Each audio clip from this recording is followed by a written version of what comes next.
All right, you curiouser and curiouser Herle Burly-ites. I love it when we have a guest who comes back to the podcast, especially one who gave us such a fascinating hour the first time around. Just about 4 years ago, deep into COVID, the noted historian and author Margaret MacMillan joined me here. We talked about the pandemic, Trump in his first term, and the relevant historical lessons we could use to understand the context we were in at the time. Well, now, here we are again. Trump 2.0, emboldened in every way that could matter. And I use the term emboldened almost euphemistically. Everything we thought about the world order in the latter half of the 20th century and the first 2 decades of the 21st seems to be dissolving in front of our eyes.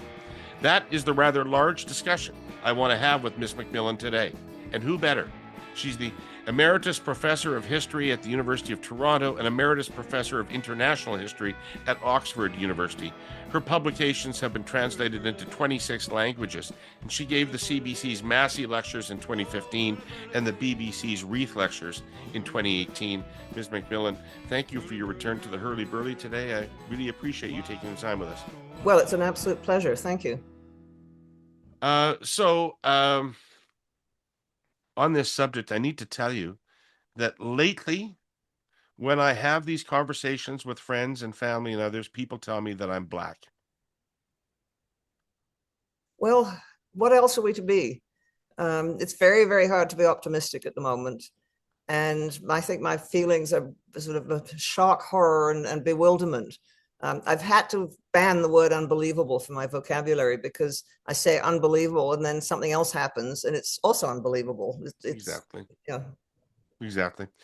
So let's try to break it down a little bit. Let's start with explain my feelings to me. Why does liberal democracy feel more fragile and the world order feel more unsettled than at any point in my lifetime, even Cold War, everything? It just feels like it is changing. I won't say you and I are the same generation because I know I'm older than you, but I think a lot of us since the Second World War and those who lived through the 50s, 60s, 70s and so on got used to the idea that democracy was here to stay, that it was a strong form of government. We didn't really think about it very much. I don't think we thought about how democracies can weaken and fail. That had happened in the past. We looked at it in the past. We looked at what happened to Weimar Germany or to pre-Mussolini Italy. But I think we just took for granted that the world would go on, that things would be okay, that democracy would spread.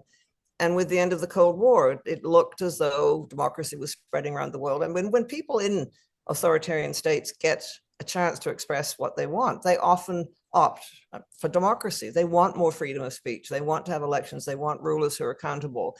I think we took it for granted. And I think it has come as a shock. I think the feeling that a lot of us have is shock, that this thing that we just took for granted, we didn't think much about, a lot of us, is now under pressure, not just in authoritarian states, and that you get, that's understandable in Turkey, for example, but in the heart of Europe, in Hungary, and in the United States, which was the great democratic exemplar, the great democratic power. The United States is going down this very strange road, I think has deepened our sense of, with just bewilderment. Yeah. So, you talked in an article I read that was really good. I think it was in the Atlantic, about how when empires have fallen in the past, there have been signs, or when we look at what happened in the Russian Empire. Well, there was great poverty going on. You listed a number of examples of there are signs of things. What are the signs that we missed? I think we missed the growing polarization in a lot of democratic countries between the rich and the poor, and the squeezing out of the middle class. The fact that the rich were getting richer and more wealth in some countries, the United States, for example, was being concentrated in fewer and fewer hands. And that led to a great deal of discontent and globalization, which a lot of people, including me, probably perhaps you, I don't know, thought was a very good thing. It was much freer trade, that all of us would prosper. There's a whole phrase about, a rising tide lifts all the boats. Well, in fact, it wasn't lifting all the boats. There were a lot of people who were left out by it, people whose jobs were being lost, or the sort of jobs they could get were not the jobs that their parents had had. They were not stable jobs. A lot of people having to work in the gig economy. And so I think we missed that. There was a lot of internal discontent. And government in democratic countries and the elites in democratic countries didn't seem to be delivering for ordinary people. What's more, they seem to have a disdain for them. You know, that very unfortunate remark of Hillary Clinton's about the deplorables. You know, I think people don't like to be looked down on. They don't like to be felt that they're of no account. And I think we're seeing some of these strains that were there coming to the surface now. And I think it's helping to undermine democracy.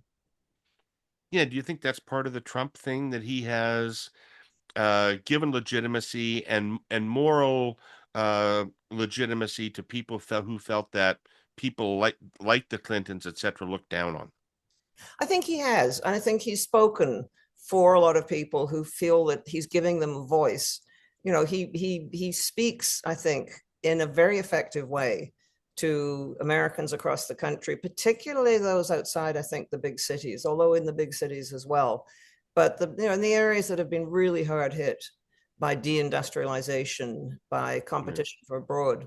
And he points to easy targets. I mean, he and his many in his circle point to the immigrants. It's the fault of the immigrants. Well, it's not quite as simple as that, but these are targets which people can identify with. Or it's the fault of incompetent government. Government is not helping. It's causing more problems.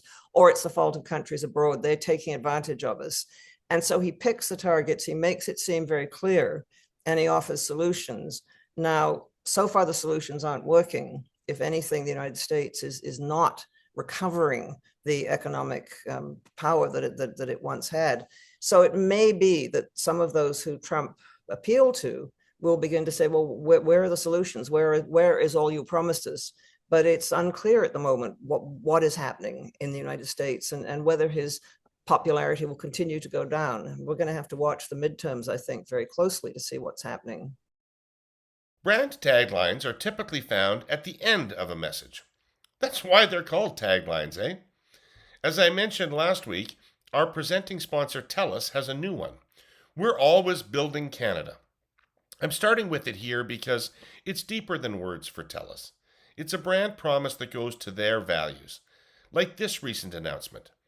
The federal and BC governments have just committed over $77 million in combined funding to connect more than 6,900 rural and Indigenous households to fiber internet, plus a further $7 million for mobile service to another 727 households over 120 kilometers of rural roads.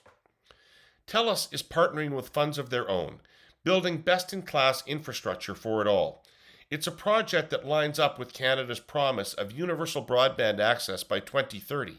So, tip of the cap to both the feds and BC government. But I just want to underline something here. The recent decision by the federal government to uphold the CRTC decision requiring large carriers to wholesale their fiber networks to other competitors. That decision has some of the other providers grumbling. But TELUS knows building a network is about what high-speed connectivity means to real people, the specific opportunities it unlocks. Indigenous communities can maintain culture, connection, and participate fully in the digital economy. It spurs economic growth and investment in rural communities. Environmental sustainability, because modern fiber networks are more energy efficient. The bridging of the digital divide and greater access to vital services like remote education and telehealth.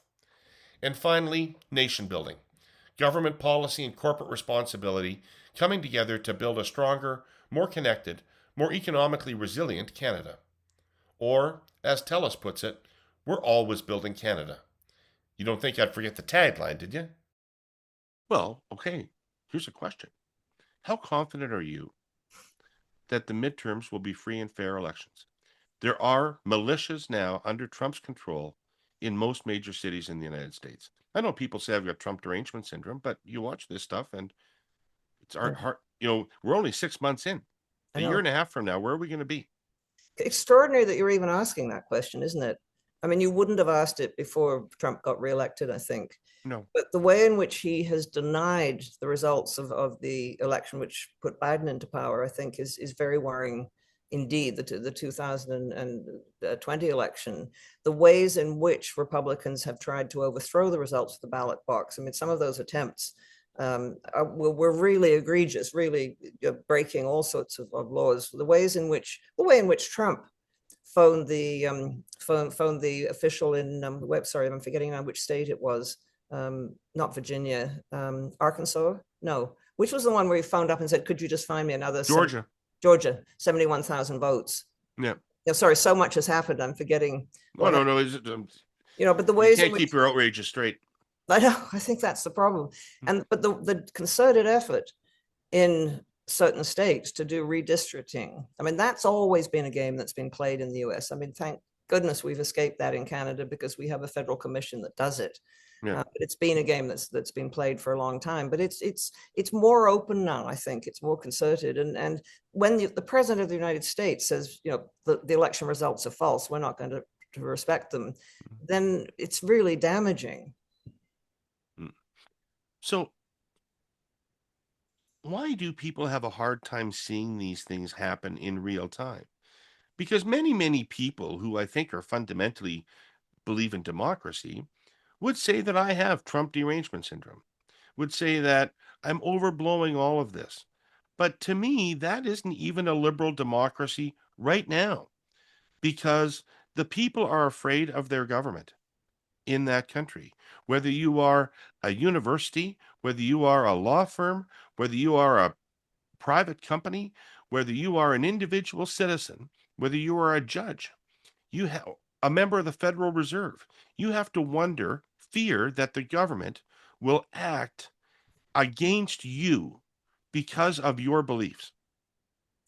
I think it is a fear that's probably felt in certain circles, and I think you've identified them. But for a lot of people, they're going about their lives. They have other things to think about. We can't all be focused on politics the whole time. And people are worried about their jobs, their families, their children, their mortgages. They're just preoccupied with the daily business of life. And I think for a lot of people, and it's understandable, people say, it's just words. I mean, he's just talking, he's just showing off. It won't amount to anything. The institutions are strong enough. Right. And I think, it's again what we were talking about earlier. We have trouble believing that he might mean what he says, and that people like his close advisor, Stephen Miller, might mean what he says, or the other people around him. I think we're having trouble believing that. And, the same thing has happened in the past when you have would-be authoritarian rulers coming along. People say it's just rhetoric. They just want to get elected. They won't do very much. Common sense will reestablish itself. And to be fair, the institutions in the United States are much stronger than they were in other countries, such as Weimar Germany in the 1920s, which went down the road towards an authoritarian state, towards a dictatorship, and much stronger than they were in Italy in 1922 when Mussolini, the fascist, did their march on Rome. But we do have to ask ourselves, I think, just how much battering democratic institutions can take, how many challenges can they absorb, and how do they manage to keep how do those institutions manage to keep functioning when so many of the people who work for them are being fired? Well, so I would ask you to give me a ray of hope here and show me where the fabled American checks and balances are actually working in this context, because, all I see is acquiescence. Well, look, if you want to be cheered up, I'll do my best. Don't look at Congress, I think, at the moment. It doesn't seem to be doing much in the way of resisting what seems to me the president taking on himself powers that actually belong to Congress. Tariffs, for example, yep. But the courts, I think, are ruling, majority of the cases they're ruling against the president. I think you also have, in a federal system, you have a lot of power in the states. And you have democratic states with strong governors. California, I think, is a very interesting example. I mean, its economy, and you probably know, I think is about the 7th largest in the world. That's a very powerful, very rich state, which is resisting some of the things that the federal government is trying to do. Illinois, which again has a very strong Democratic governor, and I think he's made it very clear that he doesn't want the National Guard coming into Chicago. So I think there is power in the states. And I think what we also have to hope is that the Americans who are going to start feeling the effects of the tariffs, for example, are going to start feeling the effects of the cuts to Social Security, to Medicare, will begin to put two and two together. We'll begin to say, this isn't just faceless bureaucrats doing this. This is actually people in politics who are doing it. Right. Right. So let's take it. Let's just zoom up from the United States a little bit to the global situation. Um, we just watched a summit of President Xi and Modi from India and Putin from Russia. What's the significance of that? Well, I think part of the significance is it's an anti-American summit. And it's an the existing world order summit. I mean, President Xi has made it perfectly clear, and certainly President Putin has as well, that they think the world order, which more or less held in place since the Second World War, was designed to benefit the West, that it didn't help them, and they are proposing an alternative world order. And I think at the moment, India, which is the world's largest democracy, seems to be drifting away from the West, or perhaps has been pushed away from the West, and is talking to Xi Jinping and to Putin. I mean, I noticed that I think it was the president of Malaysia was there as well. I mean, there were a number of other countries there. Now, not all would support the idea of a world order headed by China, but the fact that they're there says something. They recognize Chinese power. Surely Modi is the most significant of that, because, any plan for the West to hold China at bay in some sort of battle of equals involves India being part of the West, doesn't it? But not necessarily part of the West, but at least a benevolent neutral. Right. Okay. Although India has been close to Russia, and before that to the Soviet Union, it has never been particularly friendly with China. I mean, the two often have been rivals in Asia, and they have had trouble recently, as recently as I think last year, along their common border. And they actually fought a war in 1962, because a lot of that border, which is very, very high, it runs through the high mountains, the Himalayas, and wasn't demarcated. No one bothered, because if you're up at 20,000 feet, there's not much to fight about.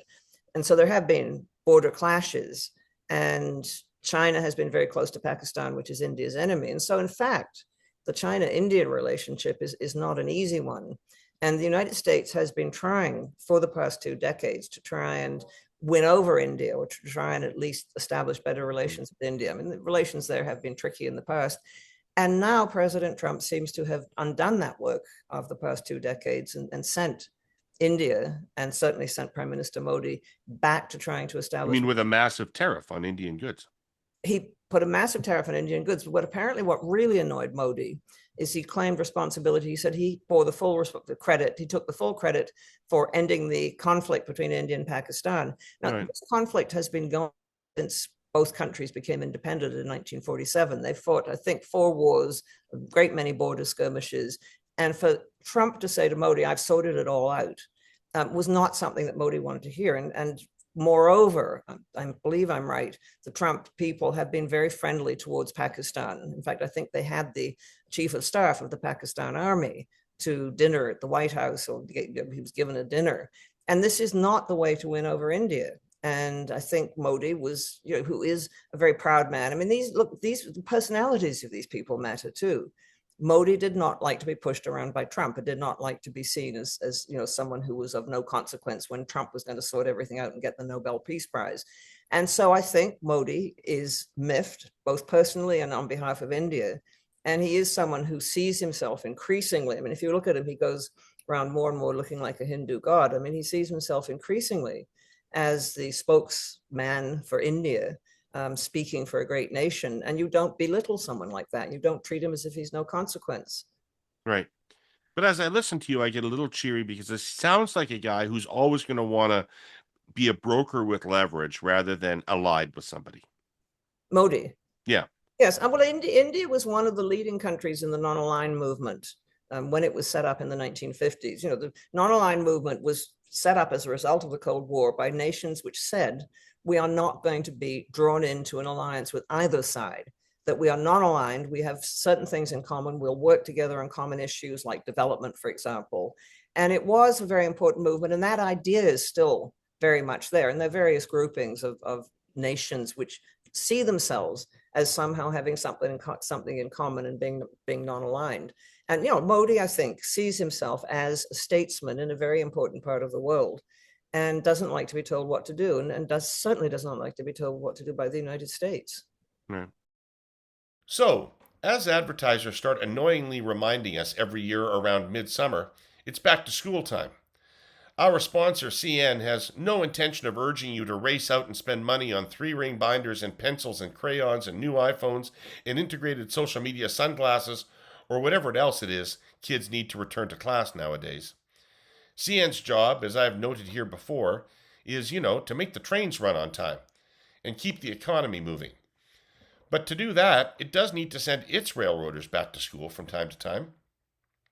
CN operates 2 big campuses, one in Winnipeg, the other in Homewood, Illinois. All CN railroaders must graduate from one of them. The schools feature, among other things, locomotive and rail car simulators, like airplane simulators, but for trains, and stations to jack up cars and change wheels, and Potemkin bridges to train people for protection against falling, and signals and switching and communications training, and track welding training, and instructions on the technology CN deploys across its network to inspect tracks and wheels in real time for cracks, flaws, or overheating that can detect and prevent catastrophic events involving trains or the communities along its vast network, and a slew of other disciplines. CN's training campuses are, in a sense, the most valuable investment the railway makes. They graduate a workforce of railroaders utterly devoted to safety first and to the smooth, timely movement of cargo, no matter the weather or conditions. And believe me, the weather and conditions can get pretty severe. Now, go ahead and enjoy the change of seasons. The economy you take for granted will keep working. CN will see to it. So this sort of leads us, I think, into what is we were talking a little, because I'm obsessed with it. My obsession about what Trump is doing domestically in the United States, but what are the ramifications internationally of what he is doing, and how is he putting the United States in a stronger position internationally or a weaker position internationally by the way that he's sort of treating everything now more transactionally, putting U.S. interests right at the heart, U.S. transactional immediate interests defined in a very narrow way at the very heart of everything. I mean, is that a swaggering United States around the world, or is that a United States that is shedding allies? My own view, for what it's worth, is that it's the United States which is shedding allies in a way that will only hurt the United States. Now, one of the great strengths of the US, of course, was its military and economic power. I mean, it was a superpower after the Second World War, but it also had something appealing about it that made other nations want to join it. The European nations did not want to become part of the Soviet Empire if they had the slightest choice, which is why they wanted to join in NATO, why they wanted to be part of the Western camp, and why they were prepared to accept American leadership. And countries around the world, I mean, certainly the United States has not always behaved in a way to foster democracy, and it has carried out wars which have gone very badly. So its reputation is not unblemished. But I think people around the world have still seen it as a beacon of hope, as a country which can correct itself, which does represent the right sort of ideals. That's always what it claimed to represent. Whether it actually represented that all the time is a different matter, but at least it claimed. Now it doesn't even claim to represent that. Yeah. Well, and for a lot of people, the United States, for all its faults, was still a better sort of country. I mean, I remember reading an interview once, and I think it was someone the New York Times did with a guerrilla, a Palestinian guerrilla, who I think it was before Hamas, I think. So he would have been with Fatah, one of the groups. And he was saying, the United States is, we have to, attack the United States. And then he turned around and said, how easy is it to get a visa? This was both repelled or saw the United States as hostile, but also saw it as a place that he might actually like to live. The United States had what the political scientists call, and I think they're right, soft power. And it is important. It's not everything. Hard power matters. The military matters. Your economy matters. But what I don't understand and I've talked to all my historian friends, from ones who do, Rome and Greece, right up to ones who do the 20th century. None of us can understand why a power is throwing away dependable allies. Powers in the past have often got rid of undependable allies. So we don't want you, we can't trust you, you're getting us into trouble, you're quarreling with your neighbors. But you don't throw away the ones who are dependable. I mean, why would the United States turn on Denmark or Canada? It trades with us, it gets whatever resources it wants from us. It's never had it, occasionally the Americans have got miffed with this, but not in any serious way. And they've managed to alienate two countries that were not causing them trouble. This is what I find extraordinary, because even great powers need allies. But Trump doesn't understand the world that way at all. Well, he thinks everyone is motivated by, I think, economic gain. It's a transaction. You see a nice piece of real estate. I offer you something for it. You turn it down because the money's not enough. I make you a better offer, or I threaten to, destroy one of your other buildings or whatever. I mean, I think he thinks in real estate terms. If you don't let me have this piece of property, or don't let me have this building, then I can make things really uncomfortable for you, or I can give you some more money. What would you rather? Everyone will respond to, let's not be made uncomfortable, let's have some more money. What he doesn't understand is what motivates someone like Putin. Putin is not thinking just of economic gain. What he is thinking of is the glory of Russia. He wants to establish, the kingdom of Peter the Great, Catherine the Great, Ivan the Terrible. So, and these are things that I don't think Trump understands, because it's not something that would motivate him. He doesn't talk much. I mean, he talks about make America great again, but really it's more about make America rich and powerful again. Right. Make the stock market strong again. Yeah. Make, because it's even restricted to certain elements of America. But Yeah. you know, I don't think he views the world. I don't think he understands allies. I don't think he's ever had friends. I don't know if he's ever had allies. Yeah. He's only had transactional people. Yeah, and I don't think he understands that people are motivated not just by economic gain. I mean, that's a very powerful factor, but they're motivated by pride. But he must know that because he appealed on culture. I mean, frankly, his economic policies are ruinous for most Americans, Yeah. right? He wins their votes on culture. Well, he wins their votes. He attacks the woke, Yeah, but yeah, and that's a way to win elections. But, and I think, yes, you're right. But I think he thinks that in the end, everybody wants to do a deal. right. And if you say to someone, if you say to Modi, look, we'll open up some of the American markets to you, Modi will say, great. And I don't really mind about Pakistan. I think it's who offers the better deal.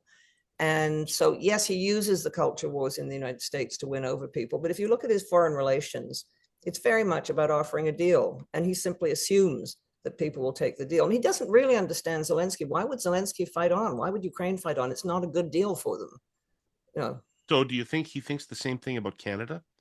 Which is, do they actually really want to be in their own country? That we could make some of them so wealthy if they joined us. Yeah, no, and we could enjoy all the benefits of the American healthcare system, and we could enjoy the benefits of American. I know. I mean, look, I think we've had a good relationship with the United States, but we are a different society with different institutions. I'm not sure Trump gets that. He just sees a piece of real estate, and he looks at Greenland and he sees a nice big piece of real estate, which would fill out American holdings nicely. I mean, he's not the first American president to have been interested in Greenland. I mean, it goes back quite a way. But McKinley, for example, was interested in Greenland. FDR, Franklin Delano Roosevelt, was interested in Greenland. But neither of them, I think, would have gone to war for it. I mean, it's just they got interested in them. And I'm not sure Trump will go to war for it. I think he thinks he can just put so much pressure on the Danish government. And according to the news stories, I don't know whether or not they're right, there have been American so-called influences in Greenland itself around trying to persuade the Greenlanders, that their best interest is to become part of the United States. So, I mean, in Canada, I mean, the same thing is potentially true, is it not? Ms. MacMillan? I mean, if we are squeezed economically, like I'm a big fan of our new prime minister, really hope he's successful, all this diversification, new projects, all this. But we're right next to, I mean, our prosperity is because we've had this incredibly fortuitous situation of being next to the United States and being able to export to them and be part of their economy, and without without any of the kind of crap that we're dealing with from Trump now. Yeah. And so if he does make us measurably poorer for a period of time, how confident are you that our determination to remain sovereign will hold? I don't know. I can't predict the future. And there will be those who say, look, this is crazy. Let's just do a deal and then we can, all go down to Florida again or Yeah. whatever. But to accept a deal of the sort that Trump would offer, and I think also to assume that he would abide by its terms, would be very foolish indeed. I mean, the record is that you do a deal with Trump and it doesn't stick. I mean, there is a very important question here of is the deal worth it? I mean, is the deal really a deal? Right. And I think it will remain to be seen. I mean, I think my impression is that Canadians have surprised themselves by the strength of their feelings about this. And we don't fly flags very much. I mean, on the whole, it's not a Canadian thing to have flags everywhere. And I've noticed Canadian flags all over the place now. And people apparently are singing the national anthem again, which we don't do very much. But they're singing the national anthem before concerts. So Right. I do think, Canadians have perhaps surprised themselves a bit about the feelings. I'm certainly surprised at myself. I mean, and some of it's pointless gestures, I suppose, but I still do them. I don't buy things made in the United States anymore. Right. Exactly. And, nobody I know is contemplating going to the United States. Yeah, no. Well, I've been there recently, but it was partly Shame on you. Well, it was it was to see friends, and I also, quite frankly, was curious about what the mood there is. Right. And well, the people I met tended to be bewildered, actually, much as we are. And I think what we're all wondering is what's the point of it? How actually is the United States being made stronger? One of the things that helped to make the United States strong during the Cold War was the strength of American science and research. Well, if you cut that back, if you undermine the universities, if you destroy the federal government institutions that promote science and stop giving out grants, you're going to lose all sorts of races, including in technology, where the Chinese are investing very, very heavily. Right. Safe to say improving Canadians' financial literacy is an issue all parties support. But you know what should be talked about more? Investment literacy. Why? Well, over 60% of us, that's about 26 million Canadians, hold some form of investments. That's a good thing because more people are engaged in taking control of their financial future. But our sponsor, Fidelity Investments Canada's research says only about 60% of them feel even somewhat knowledgeable about making good investment decisions. One of the reasons might be, in this day and age, anyone can create content, claim to be experts, and influence your financial decision making. Last year, Canadians reported over $310 million in investment fraud. So it's good to know there's a trusted source like Fidelity you can turn to learn about investing. They've been at it for almost 80 years globally and 40 years in Canada, with access to vast global resources. Talk about legit content. And if you're interested in investing and getting to know the markets better, check out the Fidelity Connects podcast on a platform of your choice. It's been the #1 rated investment podcast by financial advisors 5 years in a row. That's Fidelity Connects on Spotify, YouTube, and Apple Podcasts. I know you said you can't see the future. And obviously nobody can, but in the underlying trends you see, Trump is a peculiar character. It is possible to see him as a personal aberration. So if he were to be an aberration, would the thing that followed him be the old normal, or would it be something completely different? I think I agree with you about Trump's personality. I think, this is a debate that goes on among lots of people, and certainly historians debate it. Just what is the balance between the great impersonal forces in history, things like economies, things like pandemics, things like technology, things like values, numbers of population, and so on, and the individuals. And both things, I think, matter, but occasionally an individual, particularly in time of transition or crisis, can make a real difference. And I think if you look at the history of the 20th century, can you imagine it if Hitler had been killed in the trenches in the First World War, as he nearly was, or if Stalin had died of his appendix during the Russian Civil War, which was definitely a possibility, or if Churchill had died when he was knocked down on Fifth Avenue at the beginning of the 1930s by a car? that these individuals, or Mao Zedong as well, were very, very important. And they expressed the mood of a time, but they also had the ruthlessness or the capacity, the personal capacities to seize the moment. Now, if Churchill hadn't been in power in June 1940, I think it is quite possible the British government might have decided to try and come to a deal with Hitler, which would, I think, in the long run have been a dreadful mistake. And I think Trump has come along at a moment, as we were talking earlier, when there were a lot of discontents in democratic societies. And it's not just the United States, it's happening elsewhere. It's certainly happening in Germany and Britain, across Europe, and it's been happening in Canada. And Trump, I think, is a phenomenon. And he has what the German sociologist Max Weber called charisma. He has some sort of appeal which cannot be measured and cannot really be explained in any way.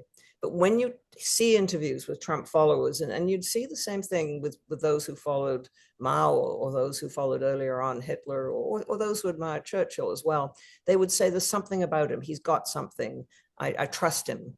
And in the case of Trump, he's a master communicator, and actually so was Churchill, and so was Mao, and so was Hitler, and so was Mussolini.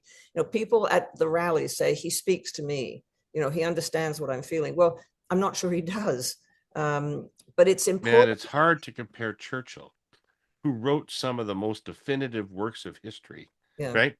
And Trump, who hasn't completed a sentence in 15 years. Yeah, but when you listen to Churchill's speeches, he's speaking to people. There's something about the way he speaks. Roosevelt was like this too. FDR, Franklin Delano Roosevelt, not Theodore so much perhaps, but Roosevelt in his fireside chats, if you listen to them, he had a way of communicating that made people think he was speaking to them. So no, Trump's sentences don't exist. I mean, it's a series of sort of slightly disconnected thoughts which wander around, searching for sort of the next disconnected thought, and sometimes come back to something. I mean, if you read the transcripts, they are sort of like a pile of knitting gone wrong, but there is sort of a thread. And Trump, he calls it the weave. He calls it the weave. I know. Well, yeah, I would call it the bird's nest. But he does somehow make people think he's talking to them, and it's something in the delivery, I think. Now, these men were all very different, and Churchill was, of course, deeply democratic, unlike some of the others I've mentioned. But he had this capacity, and so did Roosevelt have this capacity. And Trump does. And without Trump, we've often said, if Trump suddenly disappeared tomorrow, what would happen to MAGA? What would happen to the government? Is there anyone who can succeed him? And I don't think so. You don't think there's anybody that can carry that movement? You don't think J.D. Vance can just step in and carry that movement with him? Does he have the charisma? Does he have the appeal? I don't think so. Well, first of all, he doesn't have the authenticity, right? No. That's part of the appeal, isn't it? I think that people it's pretty critical. Yeah, people believe that Trump is telling them the truth. So many times at the rallies when journalists interview them, they say, he means what he says. Yeah, he makes some mistakes, but he means what he says. Right. It is that sense of authenticity. So even when he behaves badly, even when he says awful things about women, people think that's somehow being authentic. He doesn't, he's not mealy mouth. He says what he thinks. How is Europe dealing with this? How is Europe moving on from this? I get the sense that there's a lot of cooperation going on among European leaders in this Trump era, but also some Starmer maybe going out on his own a few times. But generally, it feels to me like there's a European plan, and maybe Canada's trying to be part of it. I hope there's a European plan. I mean, there's a lot to overcome there. I mean, Europe has spent centuries, fighting the Europeans have spent centuries fighting among themselves. And I think you've still got national differences. You've got the French, which still, I think, have something of the Napoleonic tradition, that they are the natural leaders of the continent of Europe. You have deep divisions in a number of European societies. France, for example, is facing an election, which I think people are concerned about. Divisions in Germany. But I do think Europeans are coming to the uncomfortable realization, which seems to have taken a while for them to get there, that if they don't look after themselves, no one else is going to. And if they don't support Ukraine, they're going to end up with a victorious Russia on the borders of Ukraine, which will continue. I think historians don't predict, but I think I can predict this. Will continue to make trouble in Ukraine, continue to try and destabilize Ukrainian governments and Ukrainian society. The Baltics will be under pressure. And if the Europeans don't defend themselves and don't defend those frontiers with Russia, no one else is going to do it for them. And so I do think there's been, as there has been for Canada, a moment of reevaluation, that we can no longer rely on the United States, which we once did rely on, that we have to look after ourselves.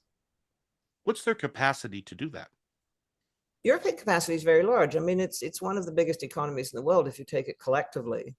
And it's managed to provide, in spite of what President Trump says, it's provided more aid to Ukraine than the United States has. Mm. Europe is a very rich continent, and it's got technology, it's got the capacity.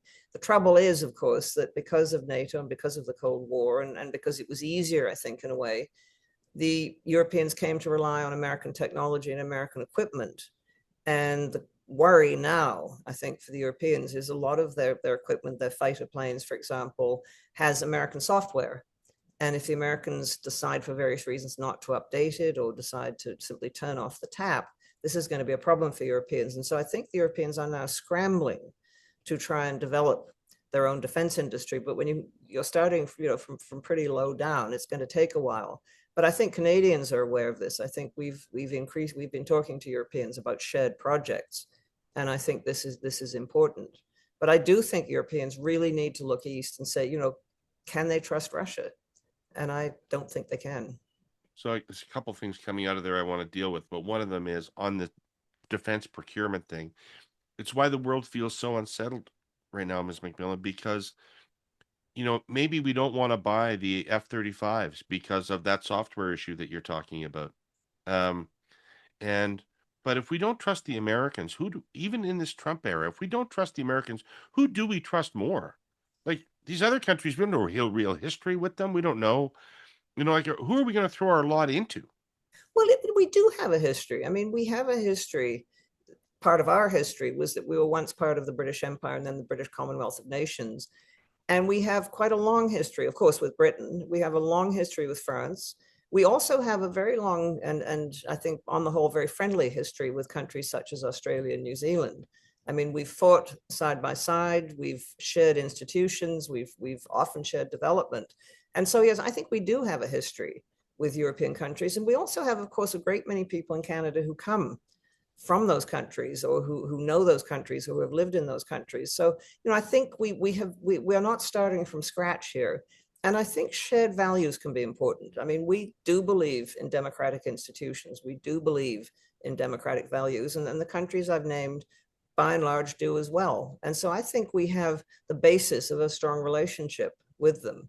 I mean, I think we'd all rather have a good relationship with a democratic United States. But at the moment, it's not clear where the United States is going. And so I think we'd be wise to look elsewhere for people who share our values and share our interests.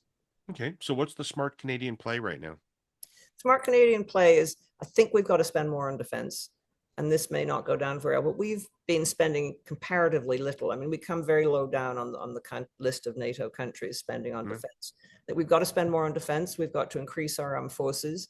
I think we've got to work with other like-minded nations. I mean, one of our big problems, which may not be pressing at the moment, but will be, is the Arctic. I mean, we are sitting, we're a very large country with a small population. We're sitting on a very large bit of the Earth. And there are, as global warming begins to affect both the poles, I think there are those who are looking at the Arctic, the Canadian Arctic, and also looking at Antarctica and thinking these may contain very important resources, very important minerals, and want to get in there. I mean, China is now describing itself as an Arctic power, which it is not. But I think it's important. The language is important. And Russia, of course, sees itself as an Arctic power. So I think we're going to have to look seriously about what we do to defend ourselves. And that means finding allies. And I think, we can continue to hope that the United States will do a course correction, as democracies can do. I mean, that is the great strength of democracies and why they tend to be more resilient and last longer than authoritarian states. They're not as rigid, and their rulers aren't as rigid. And as long as democracy is working, people in power know that they could be thrown out at the next election, which tends to focus their minds on how to behave properly. And so I do think this is important, but I do think we're going to have to think very seriously about how we defend ourselves. And if we were to become part of the United States, I mean, I haven't seen many Canadians advocating for this, but there are those who will. If we were to become part of the United States, would they actually defend us, or would they simply trade off parts of Canada for their own peace and security? Well, yeah. See, these are weird. These are really weird conversations, but I know. all germane, these days. Um, Prime Minister Carney seems to be paying more attention to Europe and to European leaders than I'm used to Canadian prime ministers Yeah. doing. What do you think's going on, and what do you think the potential is for Canada there? I think Prime Minister Carney is probably doing what we were just talking about, and that is trying to find allies and friends among like-minded nations. I mean, we're not all the same, obviously, but we share, I think, significant things together at a time when we're not quite sure where the United States is going. Right. I think this is important, and I think it's significant, and I think it shows, I think, an openness to the rest of the world, which I think is a very good sign indeed. I mean, I think it's important that he goes and gets to know European leaders and talks to them. Important, I think, that he also goes, establishes good relationships with the Australians, New Zealanders, the Japanese, countries around the world which share our values. Right. One last thing I wanted to get you to talk about, because I don't think it's something people understand very well, but you're one of a number of people that talks about the potential for the world dividing up into spheres of influence. And there'd be a Chinese sphere of influence, there might be a Russian sphere of influence, an American sphere of influence. And we would obviously be within the American sphere of influence. Yeah. What's that like for a country? It depends. If you're the dominant country in the sphere of influence, if you're the hegemonic power in the sphere of influence, it's probably quite nice, right, except that you always have to worry about your borders. Where does your sphere end and where does someone else's sphere start? And those are dangerous zones, because there is a temptation to try and push a little bit into the other sphere, or to try and cause a bit of trouble for the other sphere so they don't cause trouble for you. If you are one of the lesser powers inside a sphere of influence, you will not always find it comfortable. You'll get protection as long as the dominant power chooses to give you protection, but you won't necessarily get much of a hearing in the government of that dominant power. The dominant power will do what it wants. It will settle things to suit itself, and you will have to go along for the ride.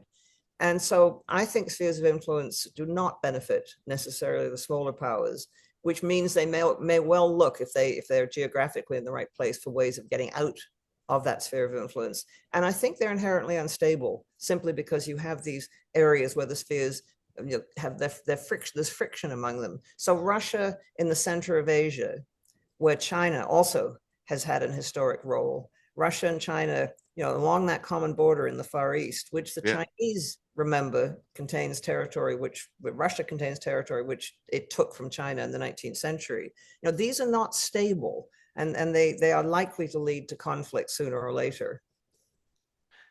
Tell me about Russia's role in the world right now. Like, because you were just talking about China and Russia, but they're not peers. China wouldn't be threatened by Russia, would it, in any way? Like, we've just seen Ukraine has demonstrated the strength of the Russian military, and economically, my understanding is it's a disaster. Well, I'm not sure it's even demonstrated the strength of the Russian military. I mean, the Russians are very, very quiet about what their casualties are, but one estimate is that's killed, wounded, and missing is over 1 million. Well, that's what I mean, not that strong, because this thing was supposed to be over in a week. Yeah, militarily, but a military, they've showed themselves to be incompetent, inflexible. Yeah. You're right. It was meant to be over in a week, and here is a much smaller country 3 years later holding them off, and they haven't really advanced much this summer. There've been talk of great advances, and then if you look, it's about a mile, if that. And yeah.